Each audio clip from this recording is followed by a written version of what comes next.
So we'll be live in just 5, 4, 3, and about 4 more seconds, and then I'll start sharing my screen again.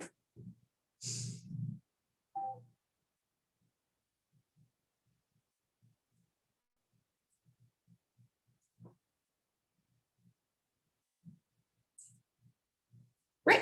So we are now live on our YouTube channel that does not really have any followers, so don't worry about, unless you're in witness protection or anything, you should be just fine.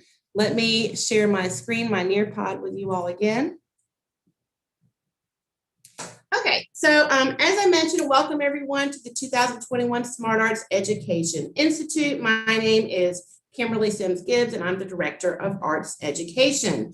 We do have a few speakers that are going to be joining us today. Alan Etheridge, who's the Executive Director of the Metropolitan Arts Council, and who is just like so supportive of this program. And he's such a huge fan of all the wonderful work that you teachers do in the classroom. And really is just a powerhouse for helping to raise some money that pays the artists to come into your classrooms and to support this program. He's going to be speaking a little bit later this morning.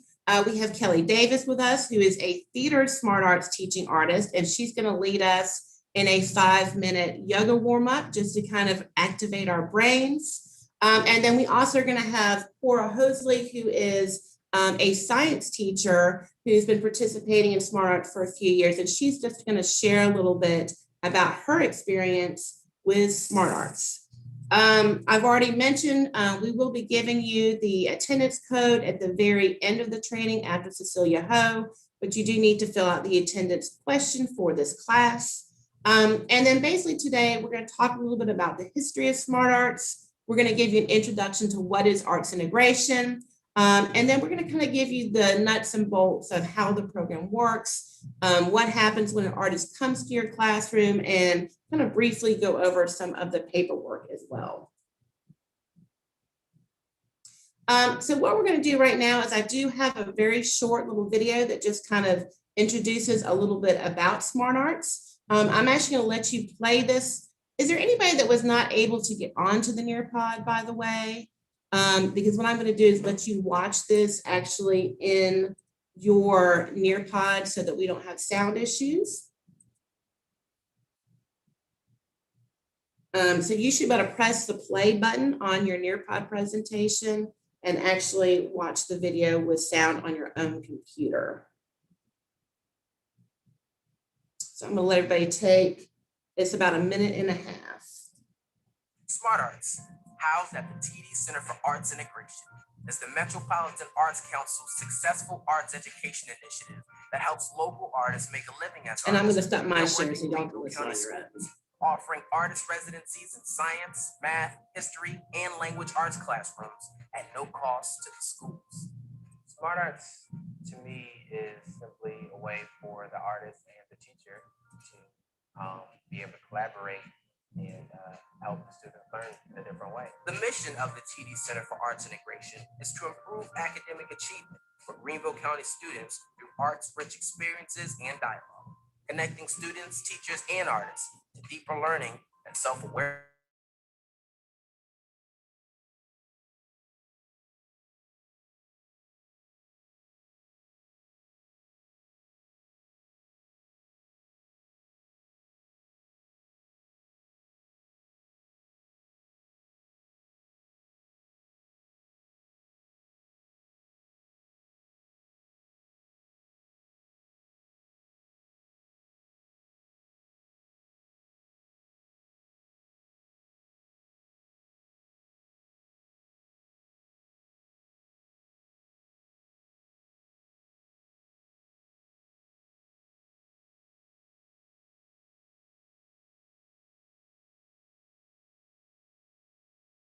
Okay, so I'm going to share my screen again. We've just recently been producing some new videos about our program, but that just gives you a quick overview and actually includes that also includes just a few of our teaching artists. Darrell Dove, who was the Emerging Teaching Artist of the Year last year, was featured, along with Kelly Davis, who was our SmartARTS Teaching Artist of the Year for last year as well.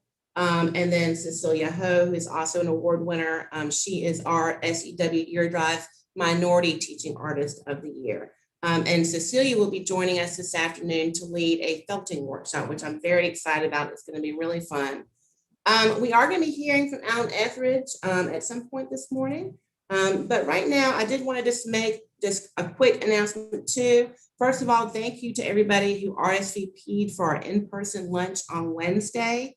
That, of course, is totally optional, but I think it's going to be a really fun opportunity for teachers. I feel like as teachers, we never get to talk to each other. So I think it's going to be really fun just to meet some other teachers that are in the SmartARTS program and maybe see some friends from your school. You will also have the opportunity to also meet with your artist afterwards. You should have received an email from me with your artist assignment. And so all of our artists will be available at that meeting.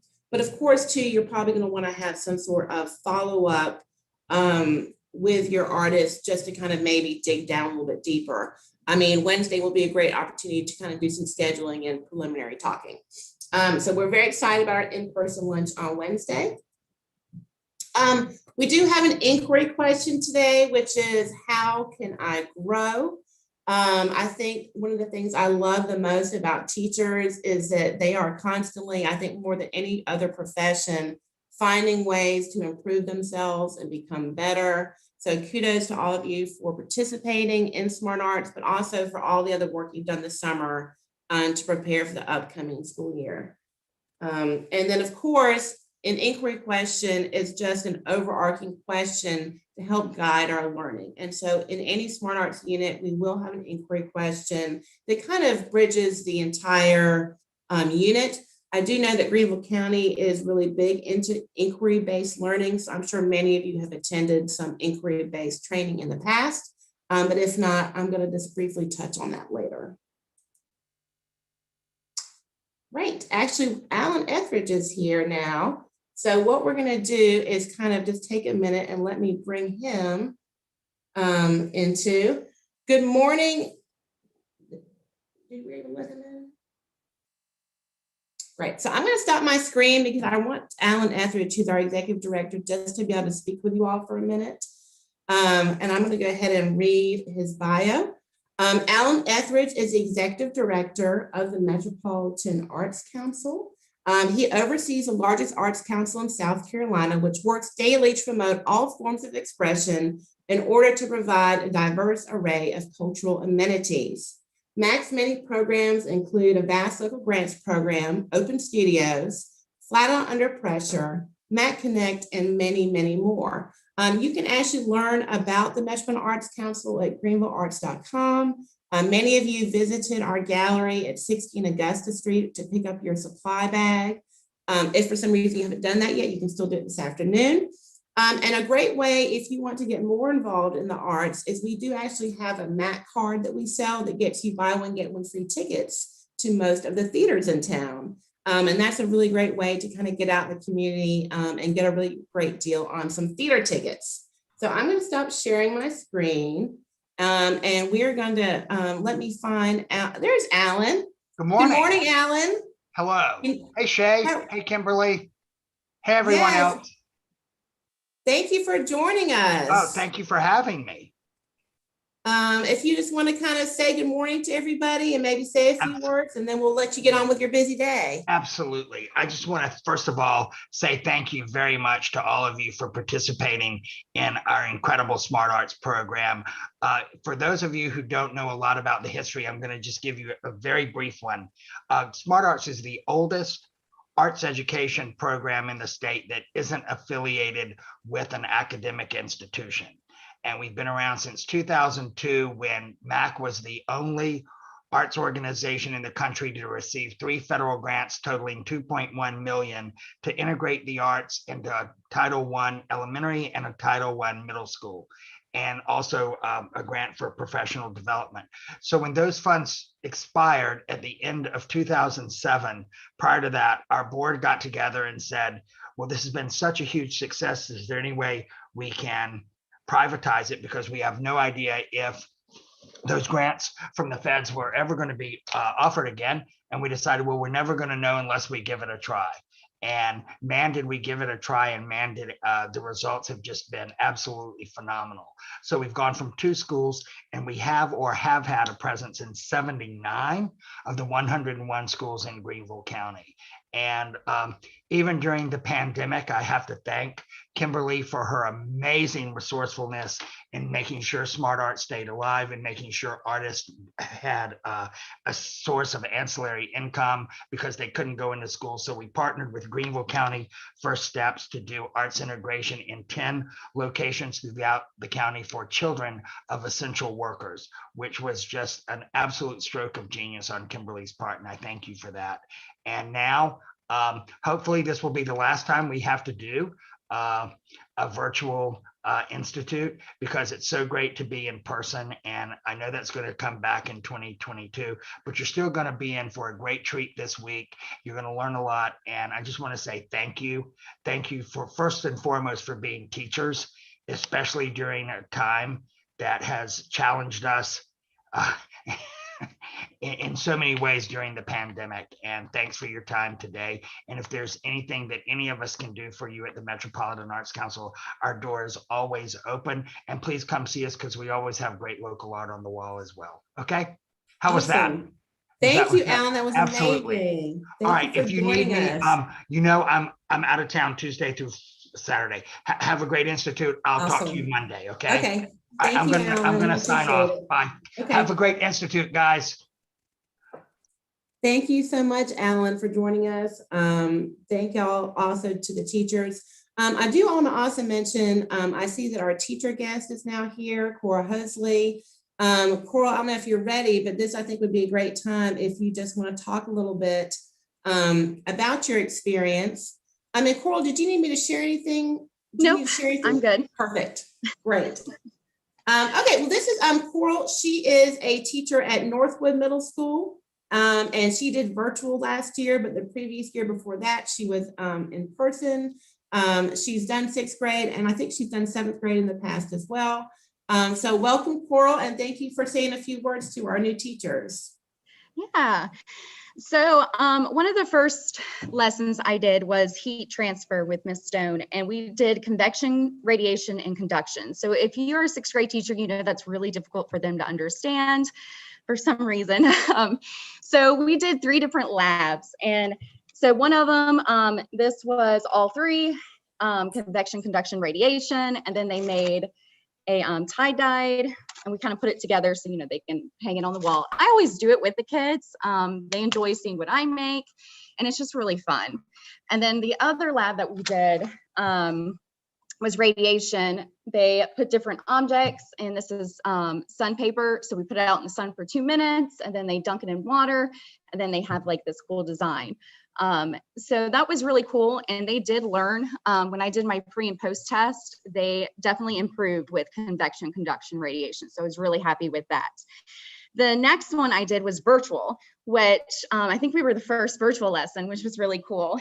And so we did hidden pictures with Tim Davis, which I think some of you guys are going to do today. So we talked about camouflage and mimicry, and at the very end talked about mushrooms. So again, I was 6th grade science, and camouflage for them, they understand it, but they always want to hide something. I always did a little lab where we got butterflies, and, you know, you put it around the room and they want to hide it under something. And I'm like, that's not camouflage.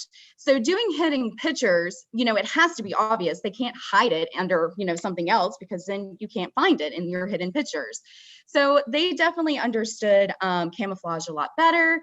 And then when we got to mushrooms, we had another speaker come and talk about mushrooms. And then when I got to the mushroom unit, they already knew some stuff, which was fantastic. So I didn't have to spend as much time teaching them the indicators. So really, I mean, it's very beneficial for them. I had more kids show up from my one virtual class that I hardly saw. They had their cameras on, they were more engaged because it's fun. So I've had a great experience, and of course I'm back. Yay. Well, thank you so much, Coral, for sharing about that. And thank you too for last year for just diving in and trying a virtual unit. We do have some virtual teachers this year, so I think it is possible to have a really great unit, even if you're having to do it virtually. Of course, we are all planning to mostly be in person, but we never know what the future holds. So thank you so much, Coral, for sharing with us this morning. I really appreciate it. And we love to always have a current teacher who's in the program talk a little bit to our new teachers. And of course, if you think of any questions, definitely throw those in the chat. And Coral, thank you so much for joining us again today. Well, awesome. Well, we're going to carry on now. I'm going to share my screen. It's always just so much fun to have some special guests with us here. I, of course, can talk forever, but so as I mentioned, we're having an in-person lunch. We've done our inquiry question. I did want to mention a little bit about our goals for this week. Number one, our main goal is that through not just this lesson, but through the other immersion lessons you're doing, that you'll just get a better understanding of what is arts integration. But also, we want you to have actual tools and ideas that you can go back and implement just on your own, because our program is not just about having an artist in the classroom. It's about giving you new tools for your toolkit so that you can implement arts integration on your own as well. I actually am a former middle school teacher myself. I taught at Berea Middle School and I taught at Northwest Middle School for 10 years total. And so I have done arts integration both at Berea Middle School and at Northwest. And so I can tell you it's possible and it really does work with the kids. And also it's great to be able to spice up your own lessons with ideas that you get from the program. And so my other goal for this week is that teachers develop ideas around how arts integration benefits teachers, artists, students, schools, and communities. And then finally, we want to give you a foundational understanding of these different art forms so you can begin to explore connections to your own content. Like I mentioned this afternoon, you'll be working with Cecilia Ho on felting.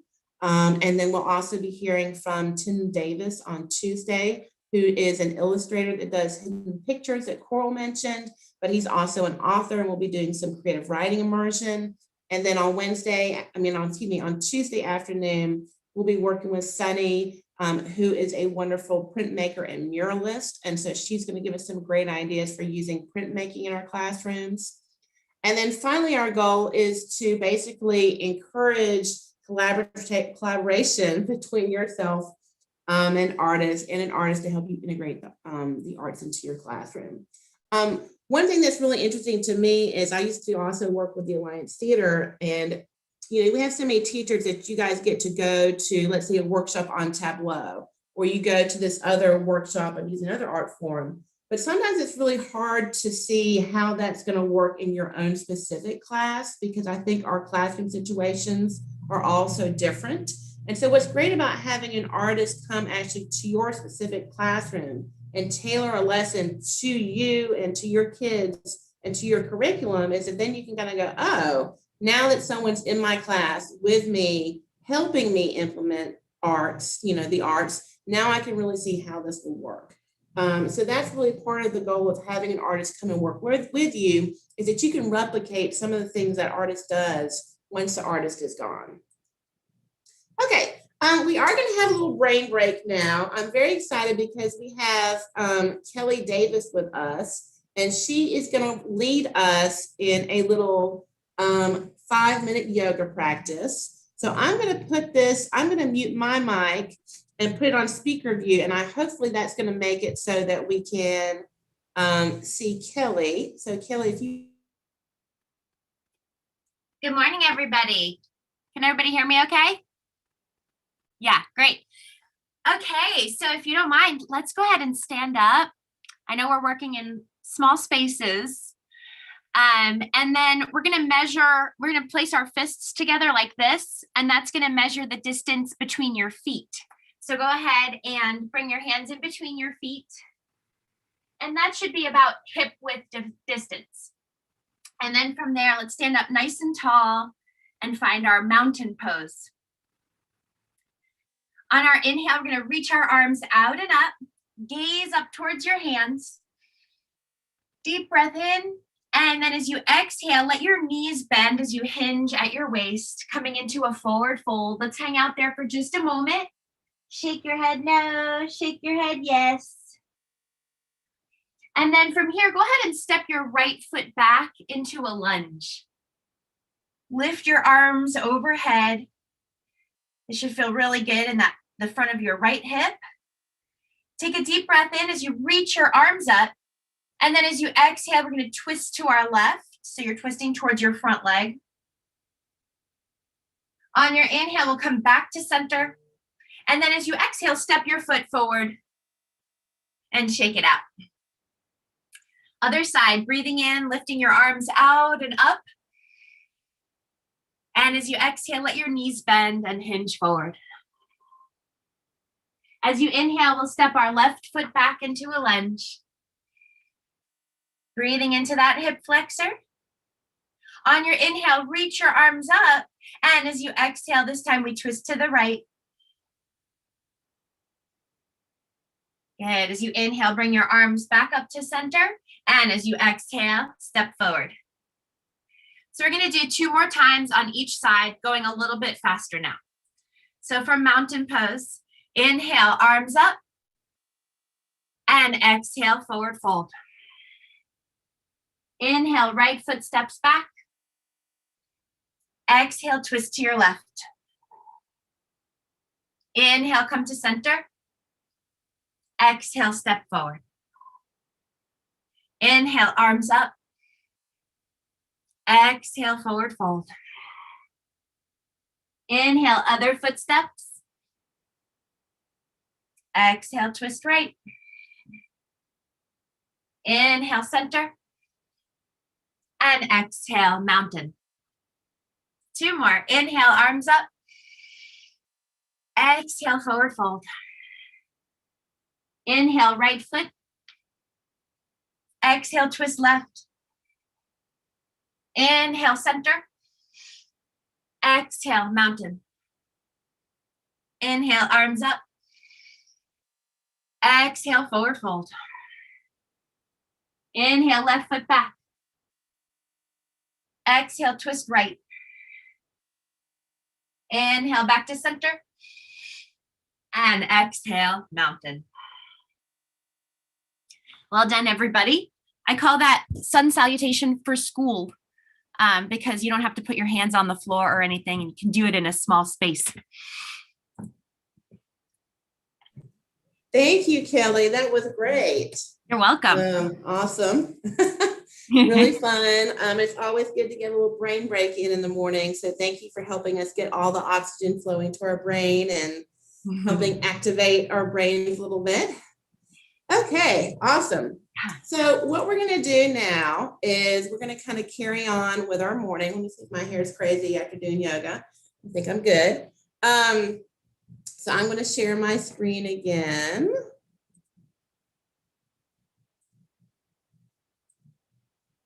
Great.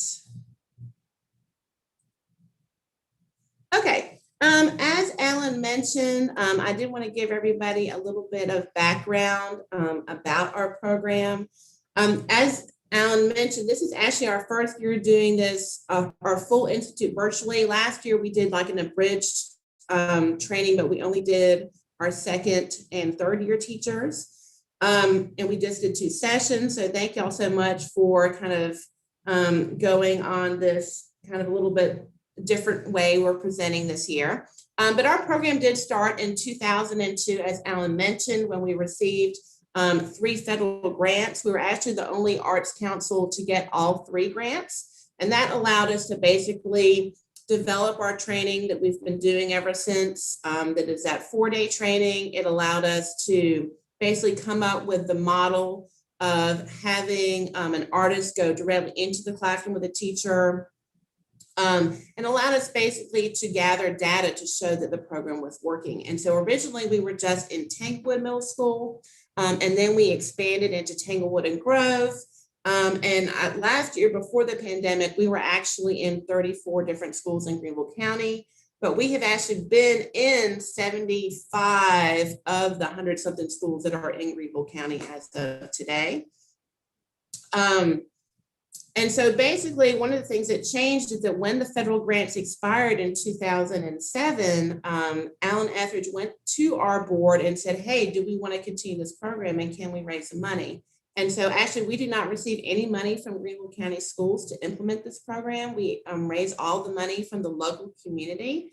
So I just want to give a shout out to, of course, TD Bank, that is a TD Bank and the TD Charitable Foundation that have created the TD Center for Arts Integration, and of course, Prisma Health, who is the headline sponsor for the SmartARTS education training this summer. And I'll come back to that a little bit more later. In this upcoming year, we're going to be working in 32 schools. And that's also another shout out to TD Bank and the TD Charitable Foundation, who have been such great supporters, specifically since 2016 when they founded the TD Center for Arts Integration. Okay, so at this point, we're just going to kind of get into what is arts integration. And what I thought that we could do this morning is that many of you actually, even though this is your first year with SmartARTS, a lot of you have actually already started doing some arts integration on your own, or you are kind of someone that is excited about the art. Maybe you already, use some visual arts in your classroom. I know I used to do things as simple as having a Kim chart where the kids would write down a vocabulary word and draw a picture to go with it. So some of you are already doing things to get kids moving, drawing, dancing, to do with your curriculum anyways. So a lot of you guys are already kind of started down this path. So arts integration is not, I always think sometimes as a teacher, you feel like, are you not entertained? I'm up here doing my pony show and my song and dance. What do I have to do to keep these kids engaged? But arts integration is a way to get people engaged, but it's definitely more than just entertainment. Okay.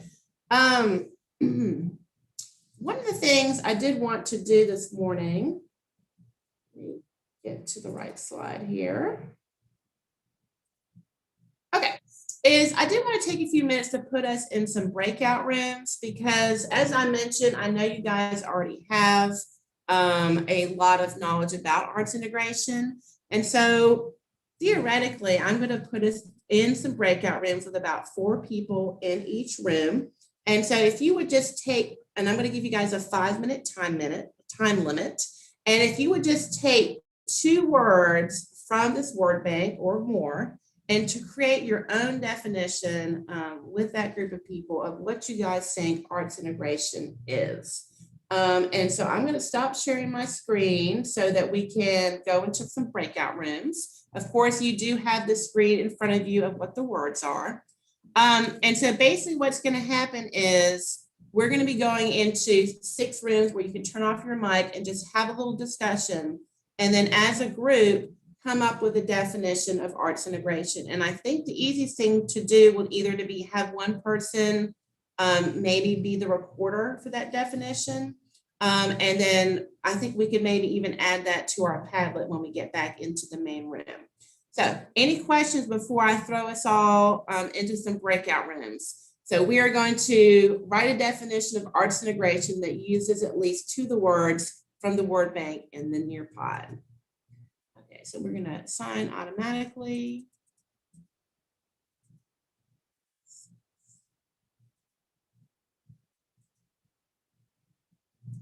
Okay, so you should get an invitation now to go into a breakout room. And so you will just pop over there. And then we're going to set a timer and we'll come back in 5 minutes. So Shay, it should put you in room 2.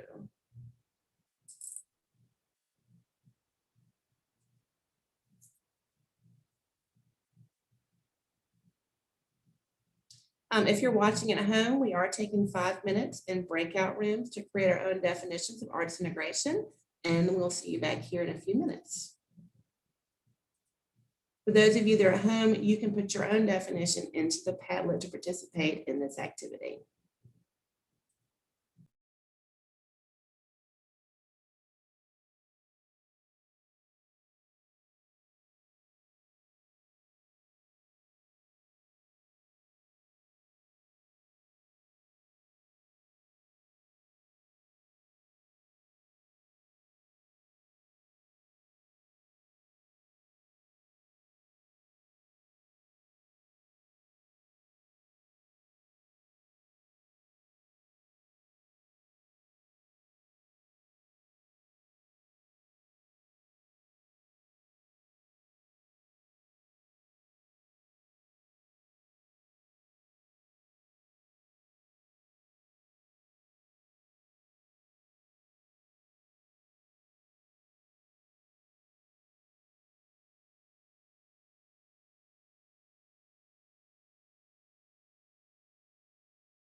Hey, Cindy, are y'all done with your group? Or did you get, No, I got kicked out, yeah. okay, what room were you in? This Cindy, one, this, oh, great. How's it going? Y'all good?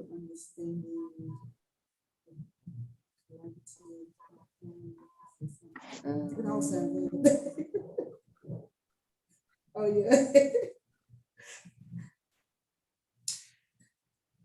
It's being poet, trying to learn how to move words around. Yeah, Cindy, I think that you're actually have come out of your room. Do you want me to sign you back into one? Hey, Cindy was in ours and we just we both came back. So we're all in here right now. And I just typed in the chat what the two of us came up with. Sorry, Cindy. that's okay. Oh, great. For the chat now. Okay. Okay, so you guys finished? We did. We perfect. were pretty quick. Yay, awesome. I'm a little new to breakout room, so thank you for that.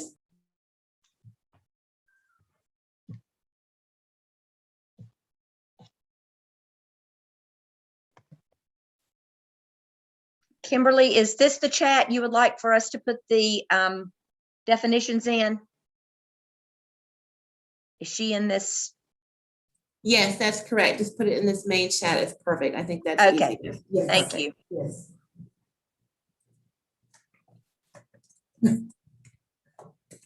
We're gonna take the last version.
Okay.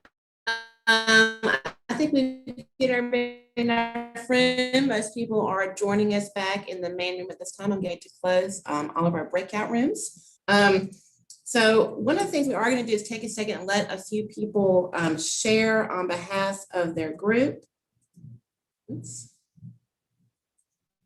Get to the right screen here. I'm going to close all the rooms now, I think. Okay, so everyone's got a minute warning and then all those breakout rooms are going to close, but if they could go ahead and jump over here, that would be great. Okay, so what we're going to do is we're going to do a little sharing. You know, I was always the kind of teacher that liked to have popsicle sticks. That was just the way that I used to roll. So I definitely love the electronic popsicle stick random name pickers that you find on the internet. So last night I did actually use an electronic popsicle stick feature. And so I'm going to ask a few people if they would not mind sharing their group's definition. The only downfall of this is that some of you may have ended up in the same group. And if that is the case, we will just, I think, well, it may be okay. Lisa Klein, where are you at? Would you mind sharing your group's definition? She's still in here. I'm unmuting. Hey, hello. Okay, Hi. we typed it in the chat. Let me make sure I'm saying it correctly. Collaboration between artists and teachers to teach the whole child with arts and content area treated equally. And Rosemary Hughes touched on the Winthrop experience that she did last month on when integrating the arts, really being able to focus on it being a balance between both the core academic and the arts, that it's not just an infusion or a filler, but there truly is that value in the two coming together. I hope I did the group right. Awesome. Thank you. And what group number were y'all? We were group 3. Group 3. Okay, perfect. Thank you. That was awesome. And thank you for sharing about that other arts integration experience. Thank you, Rosemary. Okay, Kylie, are you in here? I am. Okay, if you wouldn't mind sharing are you looking for a little Kyle bit or about what Kylie? your group talked about and what your definition was. I'm sorry, are you looking for Kyle or Kylie?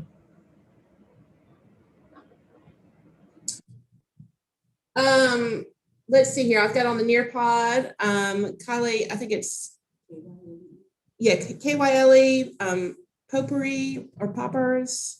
I'm probably killing That's that Kyle name. Paporis, and he's not in here. Oh, he's not in here. Okay, well, you know what? Let's go ahead then with the other Kylie since she's here. Okay, I'm Kylie. We came up with 3 different versions and they kept getting more wordier as we went.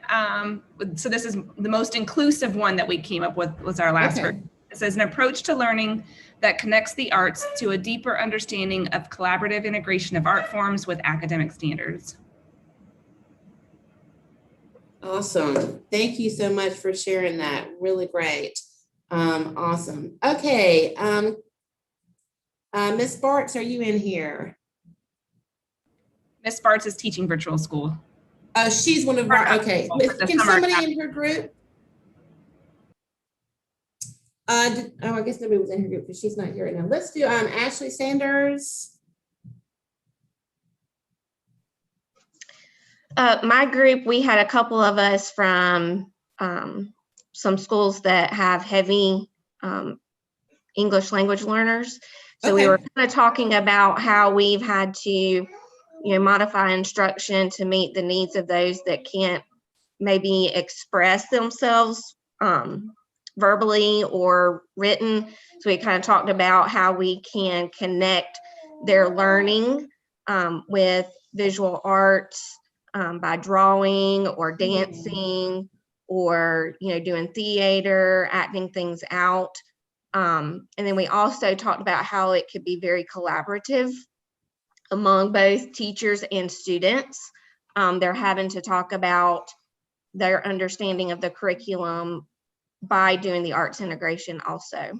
Thank you. That's a great point. And thank you for bringing up our ESOL learners or ELL learners, because arts integration is really such a powerful tool to find new ways to reach those students. So Ashley, thank you so much for sharing that. That was really great. Well, thank you everybody for participating in breakout rooms. That was a little bit of an experimentation for me to even attempt to use breakout rooms. So thank you for being such great sports with that. And we can actually look in the chat and see everybody's wonderful definitions. I so appreciate you guys sharing those. I'm going to stop sharing my screen for just a second so that if you need to, you can take a second and just look in the chat. See here, room set 1 said, develops deeper understanding of the content through creative and collaborative approaches. Awesome. I love that they use the word collaborate, because collaborative learning is such a huge part of arts integration. And I see, yeah, a lot of the groups have got that word collaborative in there. If you have not got your, let's see here, 3-1. Yeah, if you've not managed to get your definition in the chat, if y'all would throw that in there, that would be great. Are there some of you may have followed instructions and put them in Padlet? So thank y'all all for that. So this is a definition for SmartARTS. So I'm going to share my screen again.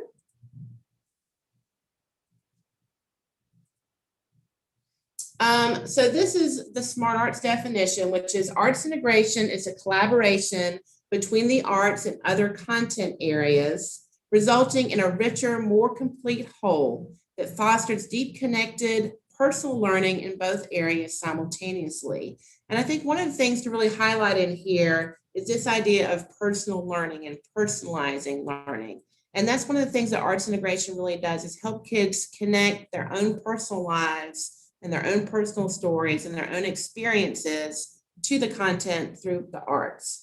I also wanted to share the definition from the Kennedy Center. We are a Kennedy Center partner.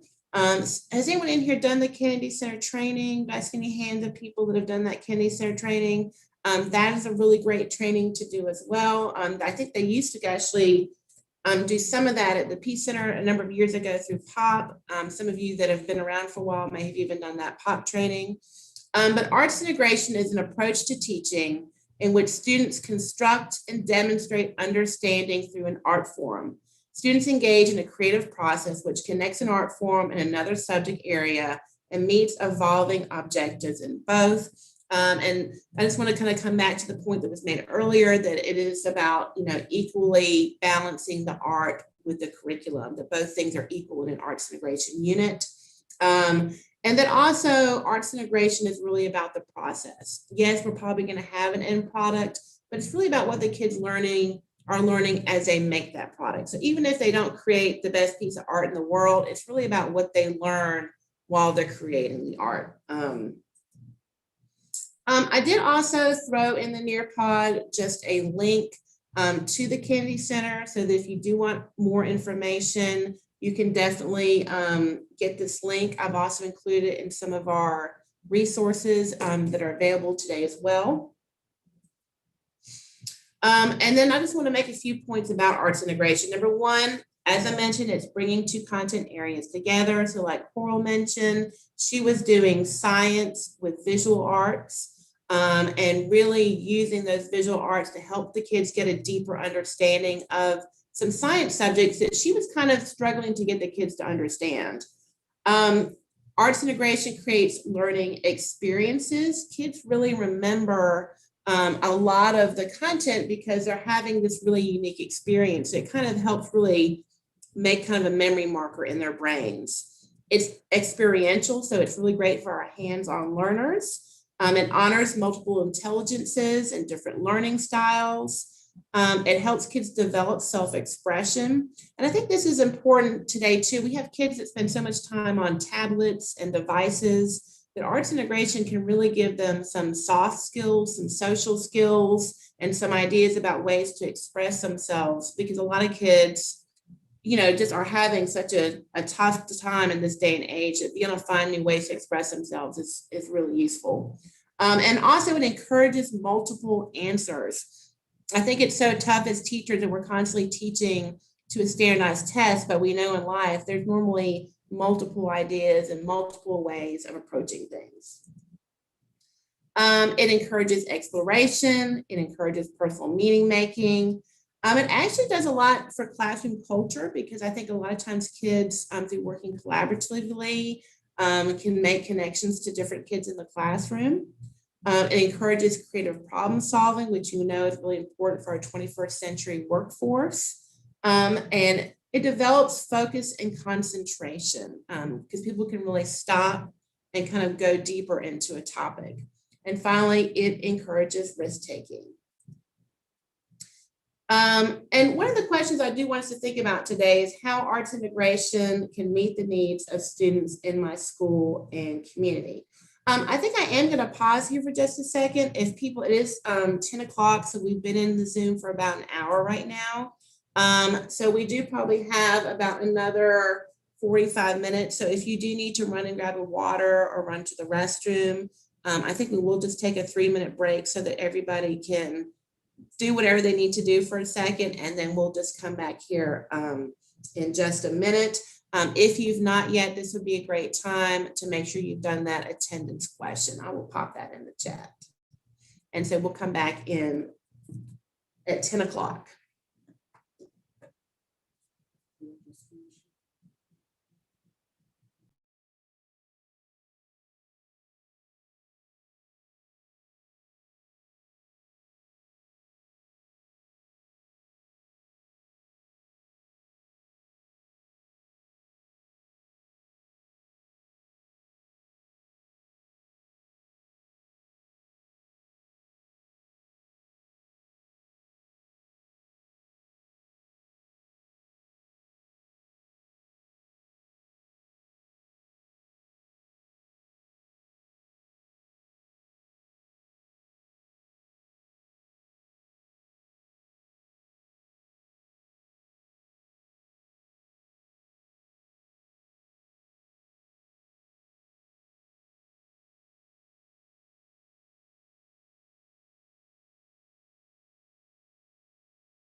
Okay, we're going to be coming back here in just 1 minute. So this is our 1 minute warning.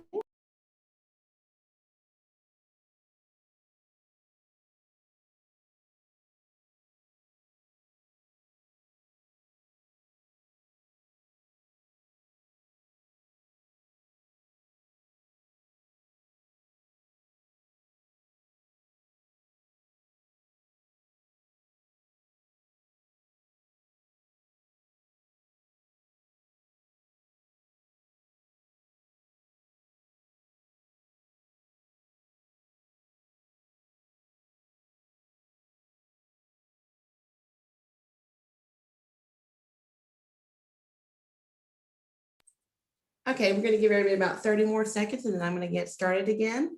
We are going to be looking back at the Nearpod again, and then I'm actually going to go through in a few minutes the resources document that was at the end of the Google document to show you some of the additional handouts that we have available for everybody today.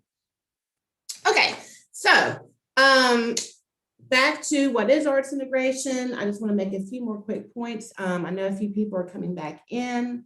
A couple of things that I've noticed as a teacher and data has shown is that arts integration is really great for helping kids develop an attention to detail. Particularly, I think our elementary and middle school kids, that's something they're still trying to develop. Teaching kids how to make inferences is kind of a soft skill that comes a lot with arts integration. And as we know, particularly our kids of poverty sometimes struggle with that. But also our elementary and middle school kids, that's kind of their brains are still developing. And so arts integration really helps to develop some areas of the mind where they're making connections between two things and starting to learn how to make inferences. It helps kids a lot with focus and concentration. And we've already talked about taking risks, cooperation, and self-expression. And then finally, it's really great for engaging reluctant kids. I've definitely had a lot of experiences, as a teacher, you always just have 2 or 3 kids that sometimes are just really hard to motivate. And it's not because you're not a great teacher. It's just they have other stuff going on in their lives, or they have other learning difficulties, or they've had some bad experiences in the past. And so arts integration can really sometimes spark some of our reluctant learners and actually sometimes re-engage them in the class so that they're more engaged even after the artist has left. So that is something that I found really useful just as a teacher myself. So just to basically sum up, arts integration helps kids personally connect to curriculum. It's based on the concept of inquiry. It's about hands-on learning or experiential learning. It's about collaboration, and it's about engagement. Okay. So one of the things I did want to share with you guys is that in that Google document that I shared with everybody, at the very bottom of that, there is, let me share it with you guys, just on my screen here.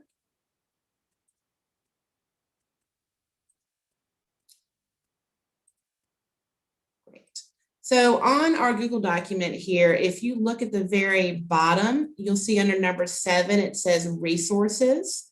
Let me make sure I'm sharing the right screen here. Shay, can you see the Google document? Okay, perfect. So number 7, it says SmartARTS Institute Teacher Folder. You can click there, and that is what we're getting ready to see in the Nearpod. So if you're wondering where that is, what I'm getting ready to show you in the Nearpod is actually this PDF document that has about 15, 20 different handouts. So I just kind of want to share a few things out of. So I'm going to stop my screen here for just a second and switch over. That's Nearpod.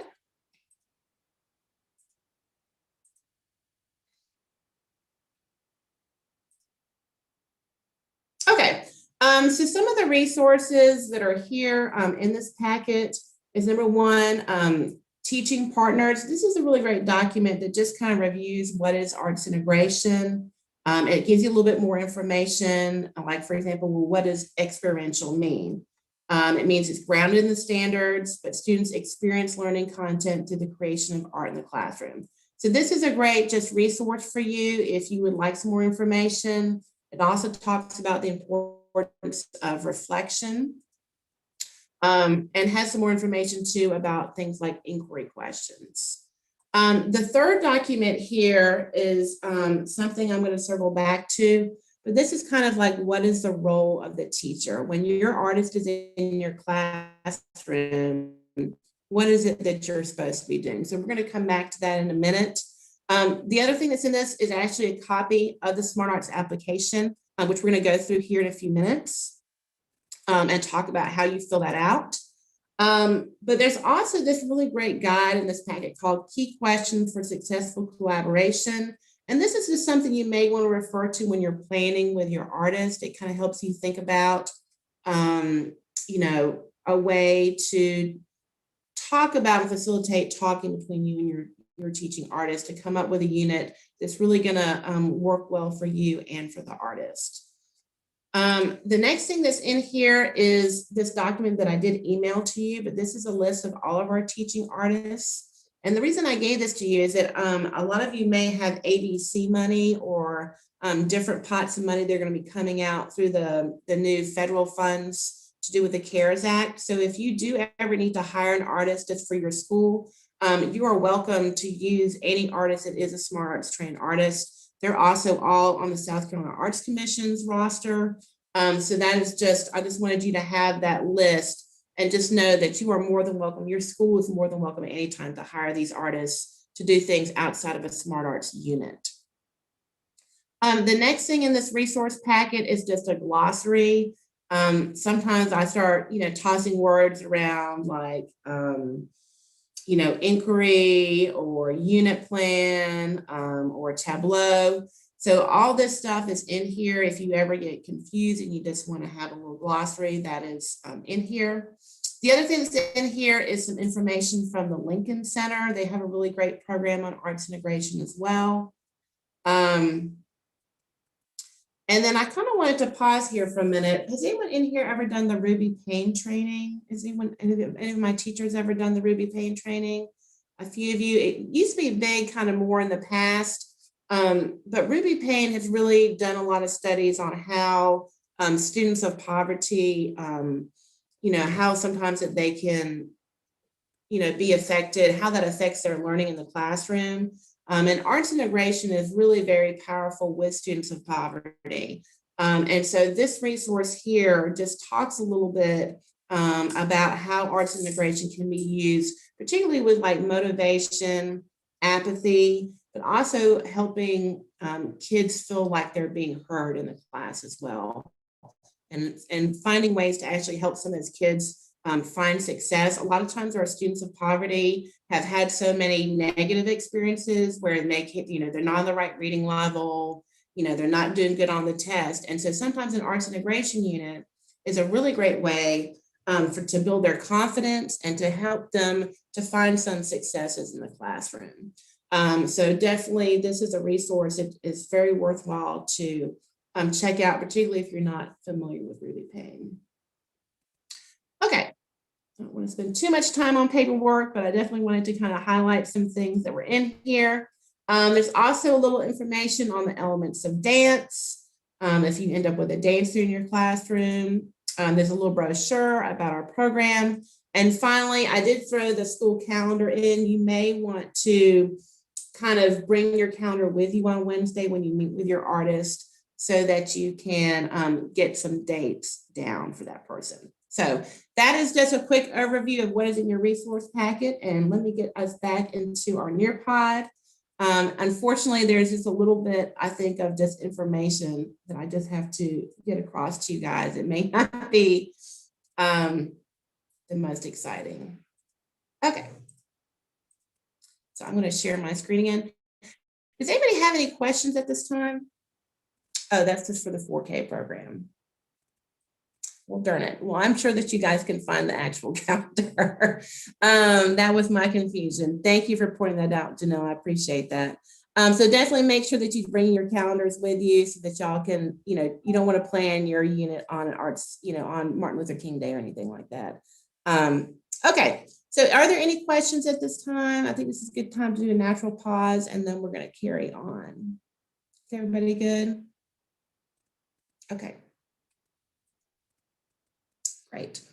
So what we're going to do right now is we're going to actually do a little creative writing exercise. Before we do that, I wanted to mention these supply bags that you picked up, because I want to just talk about what's in these so that you know what everything is before I get too far down the road. So one of the packets has got a brayer in it and a notebook.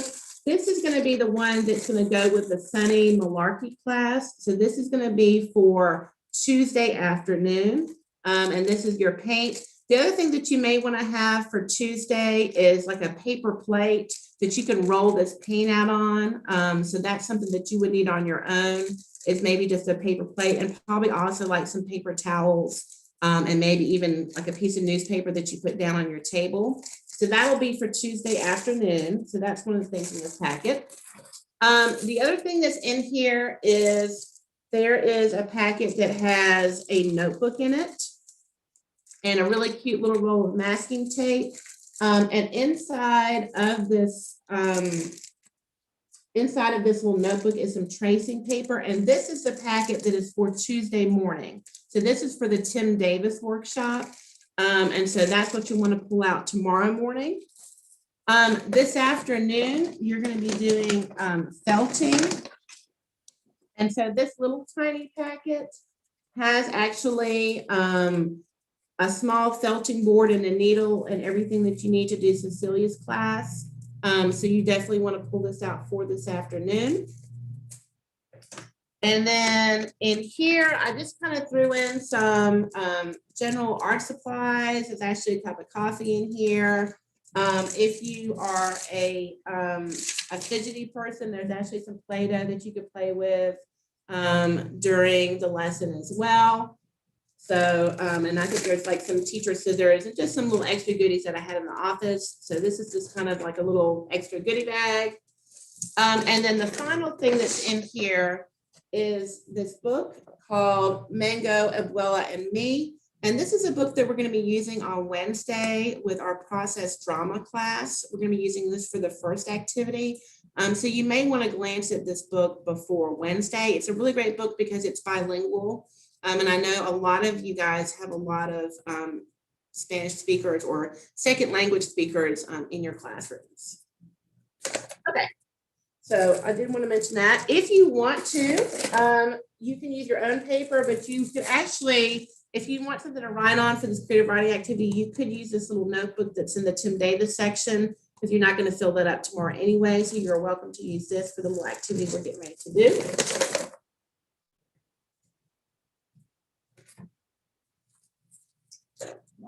In here. Okay, let me get that to you. Okay. So what we're going to be doing now is just a little creative writing activity. We did want to kind of, this is an activity that originally came from the Lincoln Center called Guiding the Noticing. You can actually use this activity with any type of art. You can sometimes as a teacher, I like to use like a painting to front load an activity. Actually, in our resources link on that Google document, I actually shared with you, I'm going to switch my screen here real quick. On this Google document, if you look at the bottom, it says National Gallery of Art. That has some really fabulous resources if you ever want to use like some paintings. So for example, if you're studying, westward expansion, you could do a painting by Albert, I think his last name is Biect. There's some really great paintings that you can use to front load history classes or novel units. So that's definitely something to think about. And so this activity that we're going to model right now could be applied to any piece of art that you want to bring into your classroom. Okay, so let me switch back to our photograph here.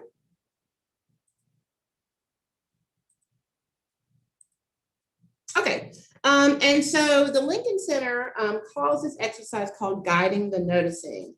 And basically this is an activity to, number one, help kids kind of slow down and really focus on something, but also to help kids like create and build their own meaning.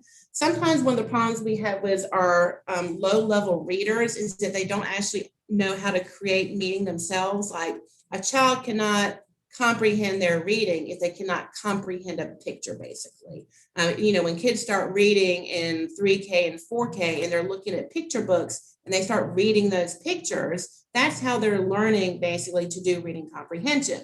And a lot of our kids never got that. And so when you're going back and using visual art in your classroom, it's actually a way to teach reading comprehension through teaching them to read a picture. And so that's part of what this activity will do as well. And so what I would like for y'all to do is on your, like on a piece of paper or on in that notebook, is I would like for you to draw. Now, sometimes if I'm doing this in class, I will actually give everybody like a blank piece of paper and just have them fold it into 4 pieces to create a quadrant. But you can also just draw a quadrant on your paper, you know, so that you have 4 sections like this. And what I want y'all to do right now is I want everyone to look in the top left quadrant. If you look at this picture, I want you to imagine that there is a line drawn down the middle of it and a line drawn down the horizontal center so that this picture is in 4 sections. And the first thing I would like everyone to do is to write down 6 things that they can see in the top left quadrant of this picture. So we're going to write down at least 6 things that we can see in the top left section of this photograph.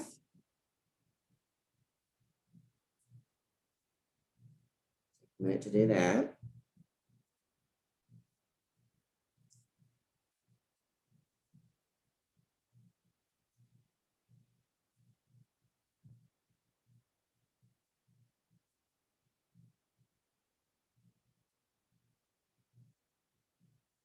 And right now, we're not really making any inferences or bringing our own knowledge in. We're just writing down and noticing what we're seeing. So let's all, if you get done with the top left, let's go to the top right quadrant. What are at least 6 things that you can notice?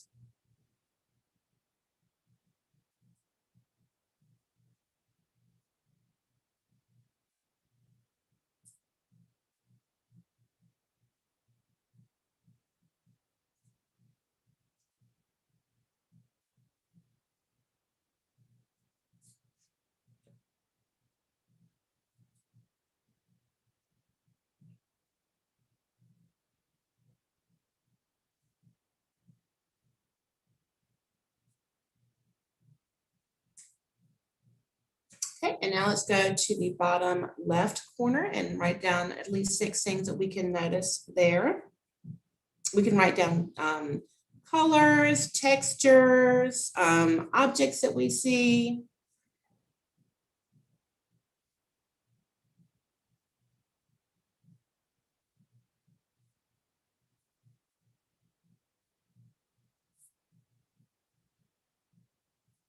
And then we're going to go to our bottom right quadrant and look at some things that we can notice in that section.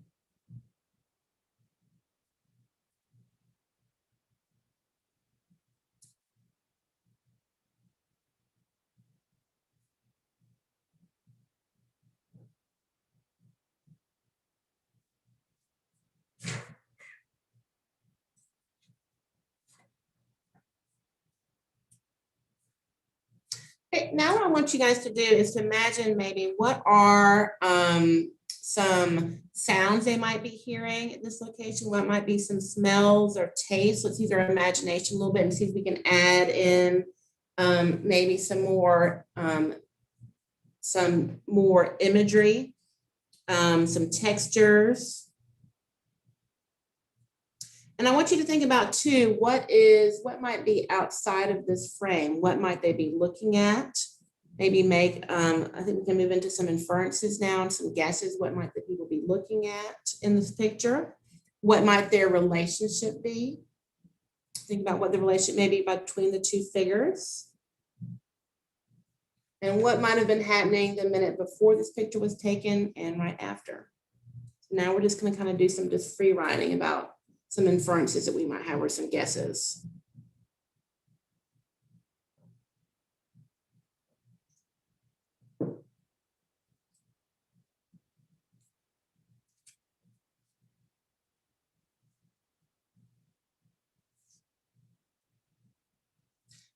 Okay, can anybody share something that they noticed in the picture?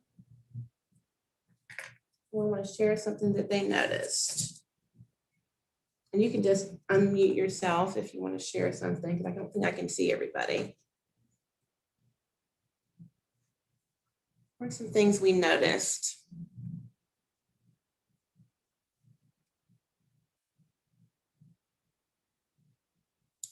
Let me get out my popsicle sticks. I said reflections. Okay, you noticed some reflections in the, great, awesome. Okay, somebody else?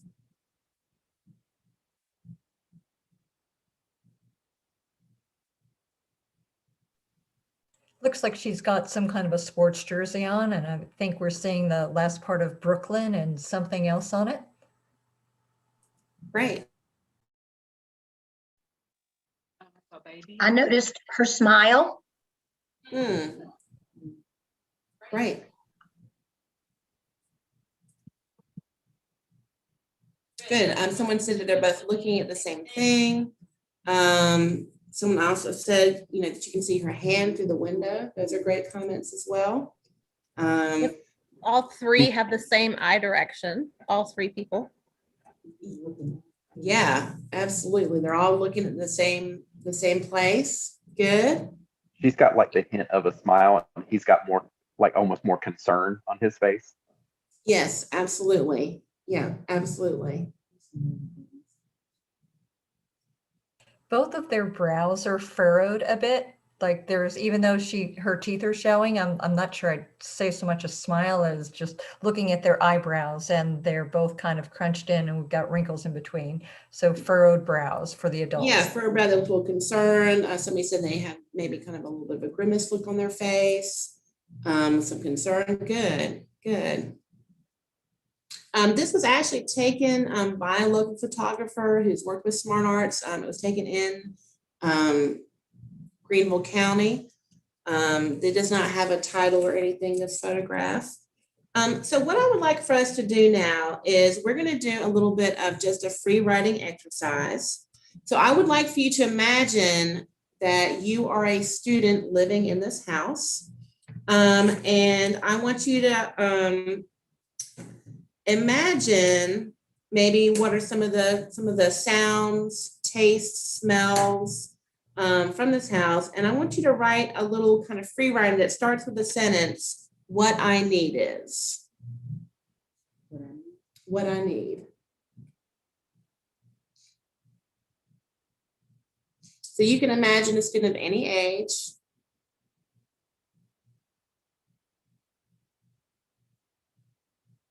And you can just do this in that little notebook or on just a piece of paper that you have, or even if you have a little Google document, this is just something you're writing, just for yourself.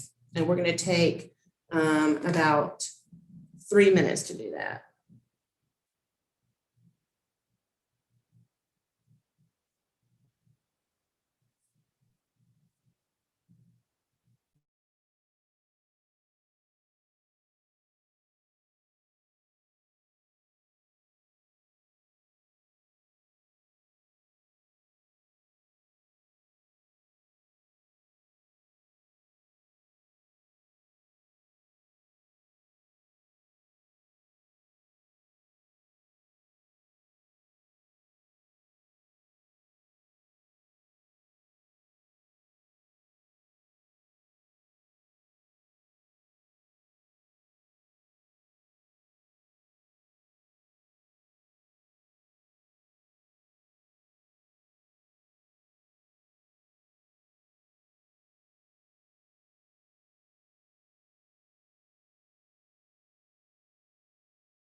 We have about a minute and a half left.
Okay, everyone, we'll just start kind of finding a stopping place. And maybe just looking back at what you wrote, and maybe seeing if anyone wants to share a sentence or share something. We're definitely going to invite people to do that here in just a second.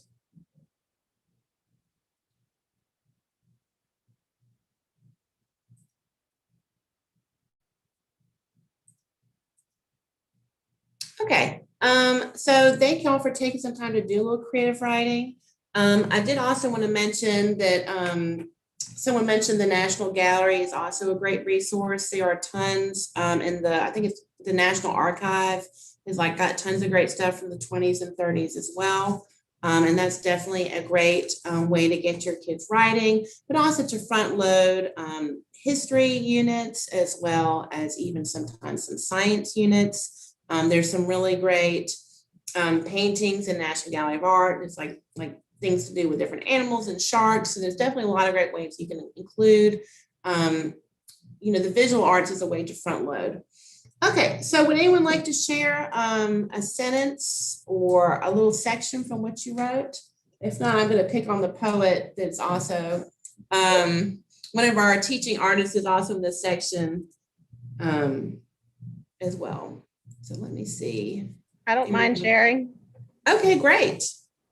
So you said what I need, and I said, as you say goodbye, are you coming home? I wonder for how long it will be before I can say, and I can see you and say hi again. Awesome. I'll share. Thank you. That was really great. I think that's such a good point, about like to see what kids are going through, like when they're not in their classroom. Okay, Miss Nelson. What I need is a mama who lets me be. I can't do nothing without her knowing where I'm going, what I'm doing, or where I'm at. She don't give daddy no peace neither. Little Jimmy, he don't care much. Awesome. Thank you. The family dynamic. Thank you. Shay, you want to share? Hang on, let me mute myself so we don't hear.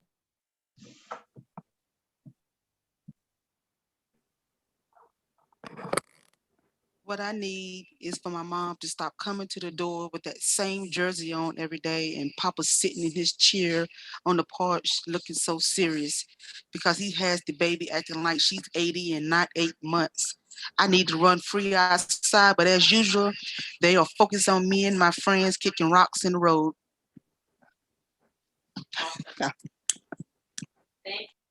Thank you, Shay. Shay is actually here in the room with me today. She is helping me run some of the back end of the Zoom. So thank you. I'm sorry we had a little echo there for a second, but that was wonderful. Okay, anyone else would like to share something? Okay. Great. I think I saw a hand. Me? Which? Yes, Am I awesome, good? Okay. Rosemary. Okay. What I need is to know if my power will come back on so I can get my schoolwork done. It's so dark and hot in here and I'm hungry. I hate the weekends. Awesome. Thank you so much. That's something they struggle with a lot, definitely.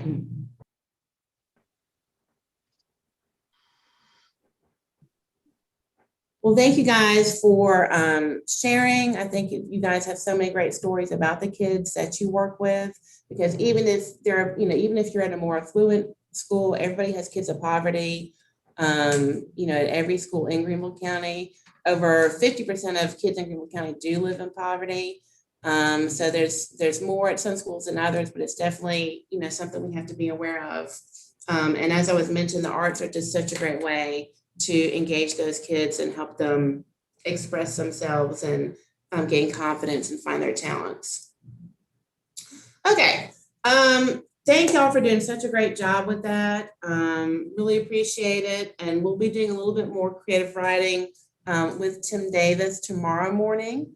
Some of you may know I'm actually a poet myself. I started teaching with this program in 2003 as a teaching artist, where I used to go at first just to Tanglewood and Grove. And I loved it so much, I actually went and became a teacher, and then came back to being a teaching artist in 2015. So this has been a really great program for me. I've done it as a teacher and an artist, and I'm really very passionate about it. Although unfortunately, we do also have some paperwork and stuff that we have to do to help basically, have accountability and show our funders that we are, doing what we set out to do, and also to gather data. There's a lot of great stuff happening in your classrooms, and some of our paperwork just helps me to know what's happening and to collect some data about the powerful things you guys are doing. So as I mentioned, you should have received your artist assignment.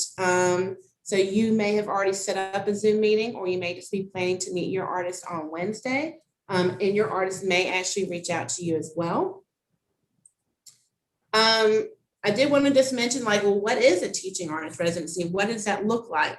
Now, obviously, some of you may have done a traditional residency before, where you have an artist that comes from the South Carolina Arts Commission roster. And with those residencies, those are really wonderful. But a lot of times what happens is that artist kind of has a thing they do, and they just kind of show up in your classroom, and they do what they normally do.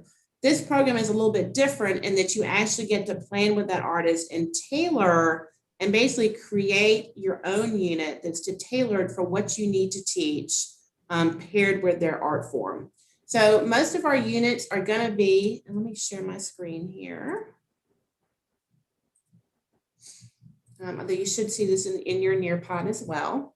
But most of our units are 5 days. And what that means is that's 5 sessions per child. So if you're a middle school teacher, your artist will come and work with all 4 of your classes. If you are an elementary school teacher, you might be working with your teams, and maybe you and 2 other first grade teachers are going to have the artist come to all your classrooms, and they'll go, to Miss So-and-so's at 8, Mr. So-and-so's at 8:45, and then go to the 3rd class at 9:30, depending on, what you're working with. And then of course, with your high school units, it's going to be similar to middle school. They can work with all your classes. I really don't recommend artists going for an entire block, because I think kids kind of start tuning out after about an hour, but not all high schools are on that block schedule.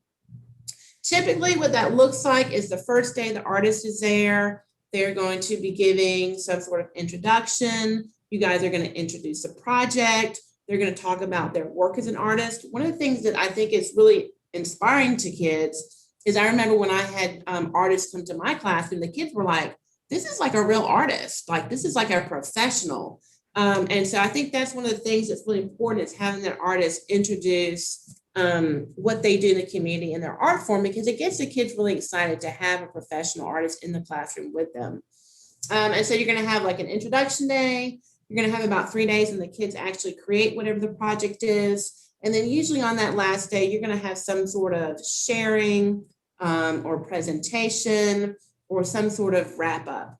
In some cases, you may even want to invite parents. But of course, we're not, putting on a big play. We're not doing some sort of big production, because this is really just about the kids learning through a process, and it's, it's short.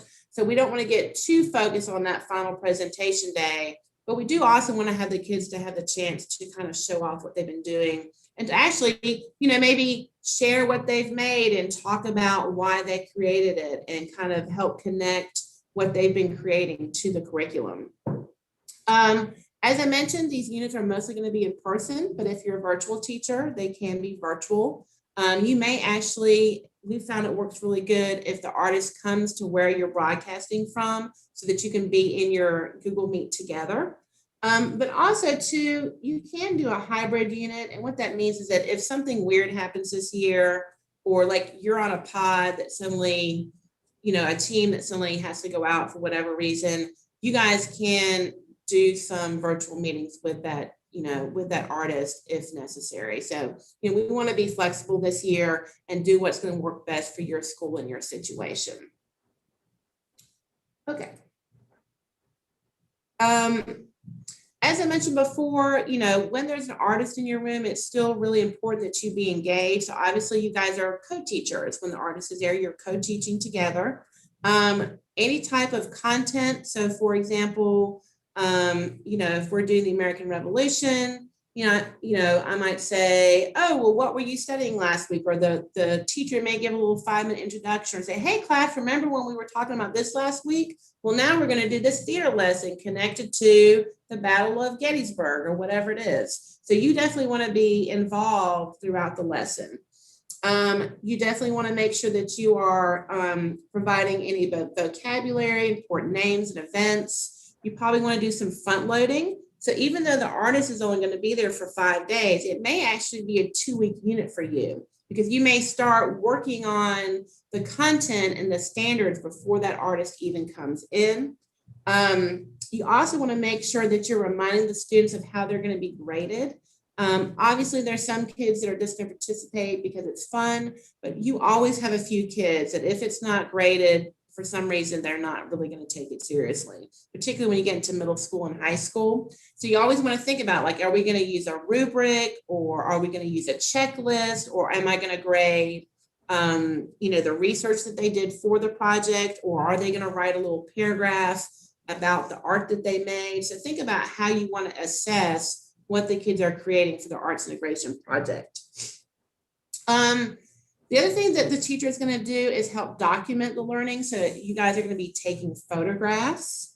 You also probably are going to be making the art as well, so that to model that for your kids, to model whatever it is the art activity is. During the lessons, you might want to make some connections to prior learning. Obviously, you want to be jumping in whenever you want to kind of highlight something that is going on with that artist project. And you may even want to help lead some of the warm-ups towards the end of the unit as well. And then finally, the role of the teacher is classroom management. Now, our artists, most of them are very experienced. They definitely do some call and response. They definitely know how to pause and wait for the class to get quiet. But obviously, that's your classroom. You definitely want to, if you have a couple of reluctant learners, you may want to encourage those people to participate. You know how to motivate your kids, obviously. Also, to manage any special need kids, like you may want to let your artist know if you have a kid with autism, or if you have a kid that has a particular trigger or something that upsets them, or if loud noises or something are upsetting to a particular student, you just may want to give that artist a heads up so they don't accidentally trigger a kid in class. And obviously, you want to plan with your artist about how that classroom management is going to go. If you ever need any tips, through my time at Berea, I definitely did a lot of heavy classroom discipline just on my own, but also, having a lot of classroom discipline so that we could do the really fun stuff. So if you ever need some tips on, changing your classroom discipline up a little bit to allow for more collaborative learning and group work, definitely reach out to me. I'd be more than happy to share some strategies with you. So all of our paperwork for SmartARTS is on our blog, and I have linked this in our Google document. And I did want to very quickly walk us through just how to open up our unit plan and go ahead and save a copy of that. So if you would like open up a new tab, I think you can even go to, let me share a different screen with y'all. Okay, so in our Google document, I have it in here. Maybe not, but I will add it. I'm going to go ahead and write our blog link, and our blog is where all of our forums and everything are located, and that is just smartartsgvl.blogspot.com. And this is just a place where you can always go and find anything you may need for SmartARTS. I'm gonna go ahead and show you what this looks like.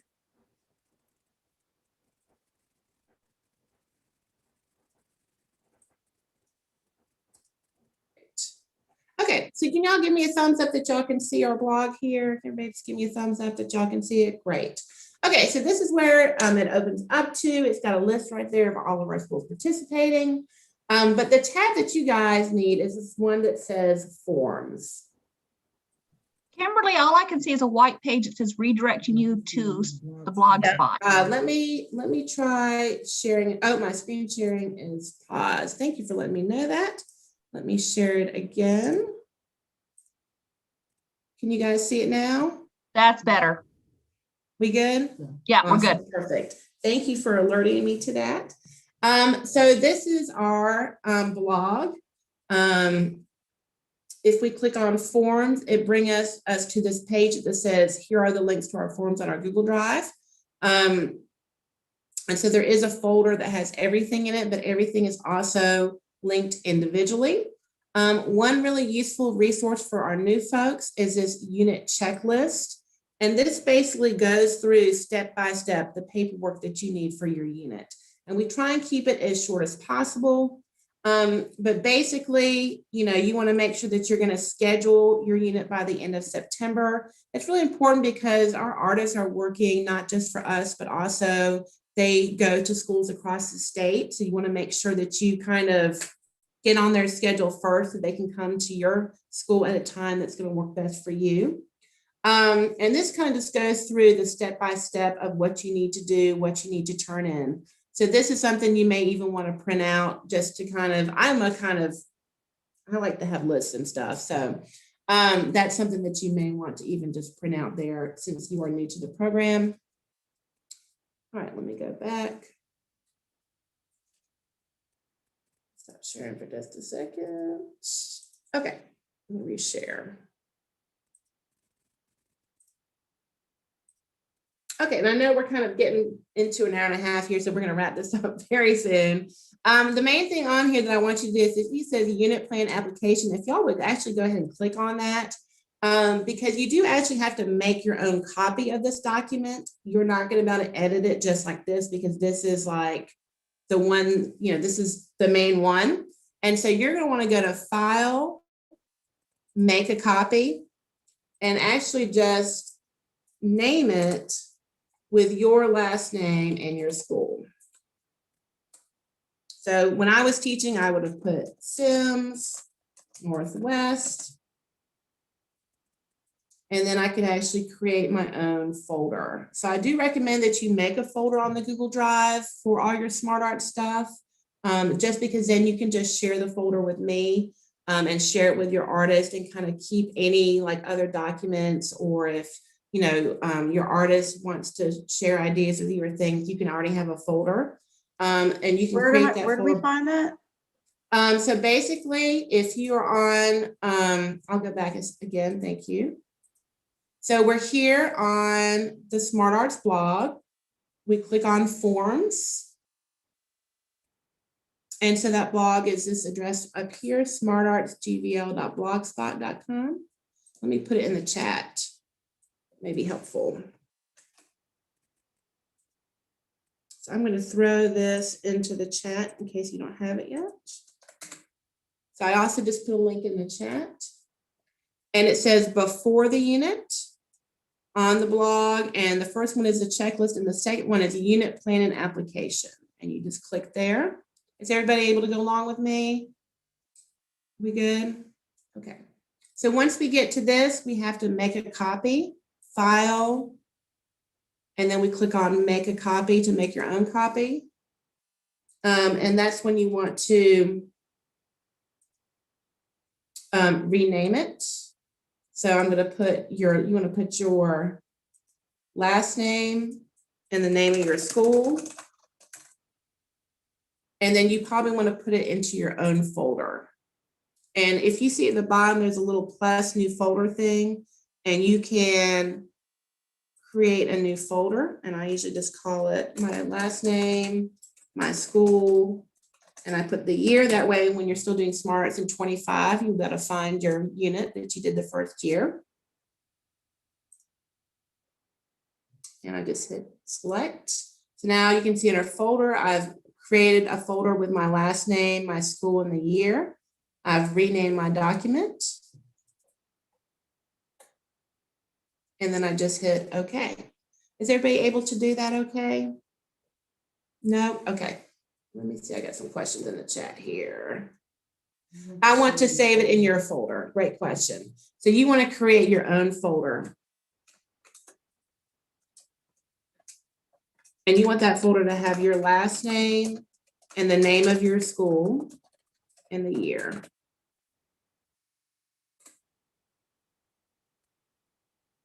Okay, do you want me to go through that? Does anyone want me to just go through that one more time, how we got there? Also, too, if you're super confused, I'd be happy to Zoom with anybody individually to do it one more time. But basically, we were here and we clicked unit plan application. And then we had file and we didn't make a copy. And because making a copy is what allows you to rename it. And then we are able to just click in this box. If it doesn't let you change it at first, sometimes if you click away and come back in again, and then you're just going to type your last name and your school. And then right here where it says folder, if you click on this little plus, little new folder thing, that allows you to make your own folder basically. Because that way, if you are sharing different things with your artists, you can just share this whole folder with them. Is everybody good now? Julie, are you okay? Do you want to unmute? Yeah. Because when I go to that copy document, I don't see those same options. It doesn't let you say make a copy? It just says make a copy, but then I don't see the share it with same people comment. I only. Does it give you the name of the document? It can also be too, depending on which of your Google, like if you're logged in. So for example, if you're not logged in right now with your at Google's, what is it? Y'all are at greenvilleschools.us. You have to be logged in with that greenvilleschools.us account in order to access your Google Drive. So that may be the issue too. Yeah, no, I'm on that one.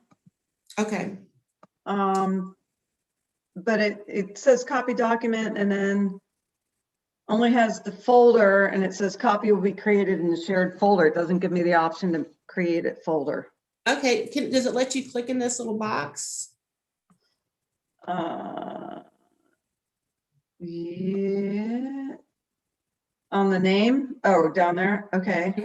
If you click in that box, then it brings up, once you click in this, it sees my folder, but there's a little square box at the bottom with a little folder plus sign, and you can click on that to make a new folder.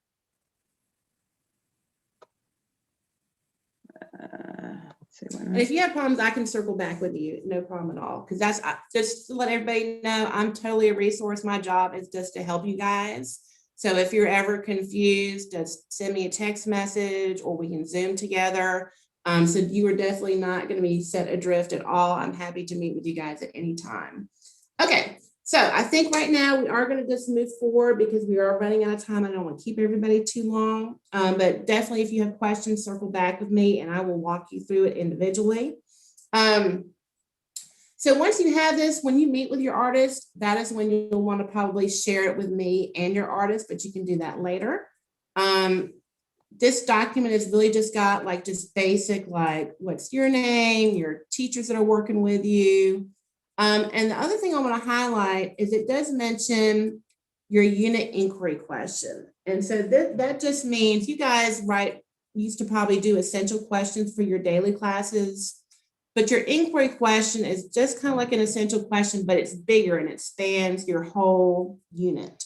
And I'm going to show you guys some examples of some inquiry questions in this document. But this Nearpod, this presentation is available to you guys even after this presentation is over. So you can go back and look if you get questions. So for example, our unit inquiry question might be something like, how can I grow? Or how can I explore my voice through poetry? The other thing that's on this front page is your standard. You guys are going to have probably 3 or 4 standards from your curriculum that you're using, but you know how we talk about a focus standard? So on this front page is where you put your actual like #1 main standard that the unit connects to. And you just copy that right into this front page. And there is a place later in the document. If we look on page 5, this is where you would put this other couple of standards that you're working with. And then this is also where the artist puts their visual arts or their theater standards or whatever they are doing. If you're working with a poet, they'll actually put the writing standards right here. And then basically there's some simple information that this asks for. So our front page is just like logistics, the name of your school and stuff. The second page is a page that your principal signs just to show he gives his approval. The third page is just some information. And then you get into the actual planning guide. This is where you put like your schedule so your artist can find it easily, how many kids you're working with. You're going to put some of your academic focus vocabulary for your unit. And then the artist is going to put, you know, some of their vocabulary from their art form here. And really, one of the things I want to say about this document is this is really designed for you and your artist to complete together. There may be a few things that you can do on your own, but it's really an opportunity for you guys to use this to help you talk through what your unit's going to be about. And so, for example, you know, you're going to identify the standards you want to use.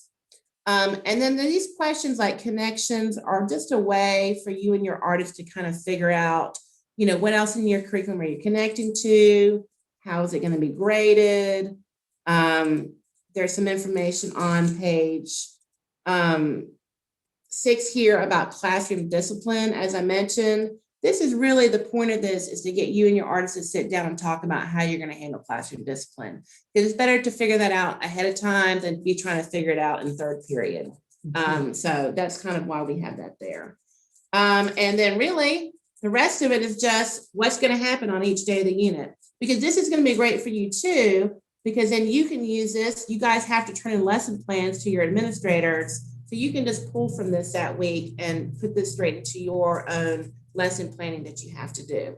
And that is pretty much it. It just has on here what's going to happen on each day of your 5-day unit. And then the last day is a reflection day. And all that means is that we have some forms that you give your kids and you fill one out that basically lets the kids think about their unit. And that's all hyperlinked in here. But also, I'm just going to go back to this blog again. After the unit, that is where we have all these reflection forms on here. And those are also linked in that document as well. And one of the things I will say is sometimes it may seem a little intimidating, the paperwork at the beginning, but once you do a unit, you can kind of recycle some of that verbiage, you know, once you've kind of been doing it for a little while. So it becomes pretty fast once you've done it one time.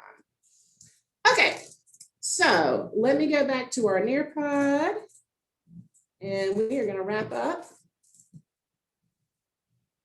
And if you do have questions about this specifically and you need help, I'm just going to say again, I will absolutely get on an individual Zoom with you and walk you through any questions you have. So do not feel stressed at all because we are definitely going to help you through everything. Okay, I mentioned the paperwork. There is a list of potential inquiry questions in this Nearpod. Most of you have done inquiry-based training. If for some reason you haven't, These are just some examples, you know, what is fair? What is a community? What is equality? These are just some big overarching umbrella questions that would kind of lead your kids in their thinking as they're going through your whole unit. Okay, as I mentioned, we have some videos online. Here's a link again to this blog. These are some hashtags for when you're sharing pictures from your units. If you can share them in your social media, these are our hashtags. And we mentioned that. Great. We don't have time for that. Okay, so I'm going to stop right here. Does anybody have, I kind of want to go on too long because we're almost at 11. Does anyone have any kind of in general questions? Now, obviously, if you have a real specific question, I would be happy to Zoom with you, but does anybody have any kind of general questions right now? Kimberly, I missed the first couple of minutes. Can we access all this information using that Nearpod code? Is this where we're getting that information? Yes. So this Nearpod, if you see right now, there is a Nearpod code on the top left. But when I stop presenting, that code is going to become invalid. So what's going to happen is the first thing I'm going to do when I leave this meeting is going to give you a self-paced Nearpod code. And let me show you where all the resources are for this entire presentation. So you should have received a invitation to this Google document here that's called What is Arts Integration Session? If for some reason this was not shared with you, I think I put all your emails in, but this has got in it, number 3 is the Nearpod. You can also see here, we have the live streams. If you want to go back and review everything, you can. That attendance question is here. The Padlet that we all wrote on is here.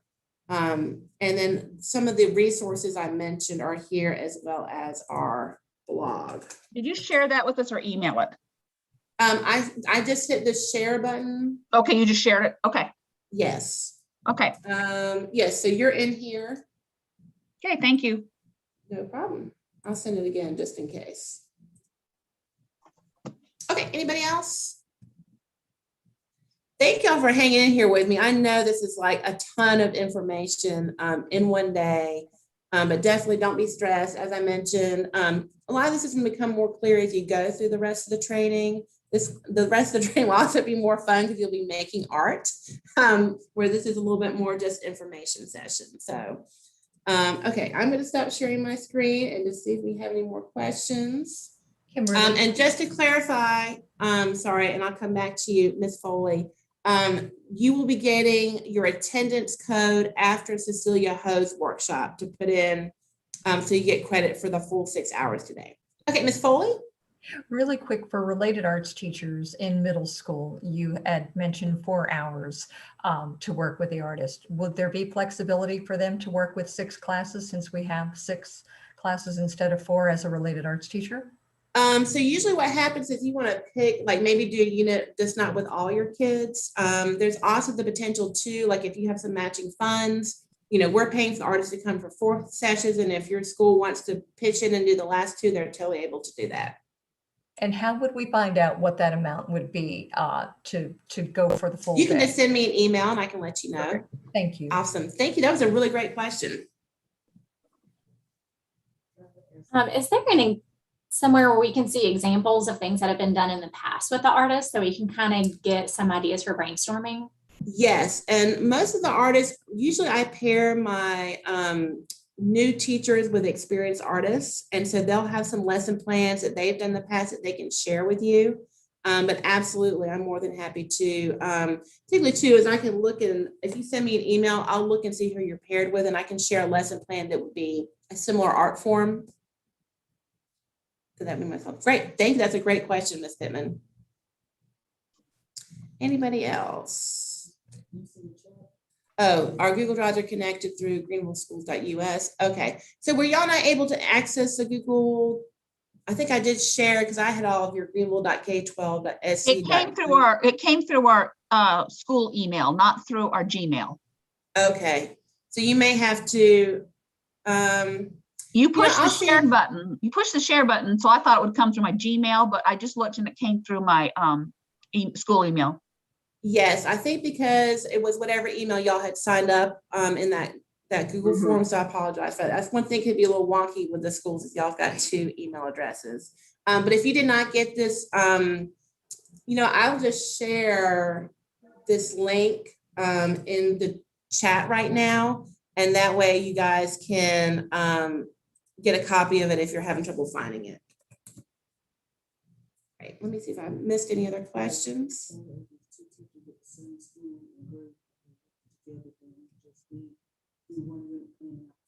Yes, Kyle, that's a great question. If you have you have teachers that came together, I've probably assigned you the same artist, and basically you'll plan together and you will only have to turn in 1 unit plan. So for example, I know the 2nd grade at Montague are all working with Sunny Malarkey. And so even though there's 4 teachers involved, they will only be turning in 1 lesson plan and just put all 4 teachers' names on it. So you do not have to, if you are planning with another teacher that's in your 3rd grade or your team or whatever, you can put everybody's name on that same unit plan and just turn in 1. Great question.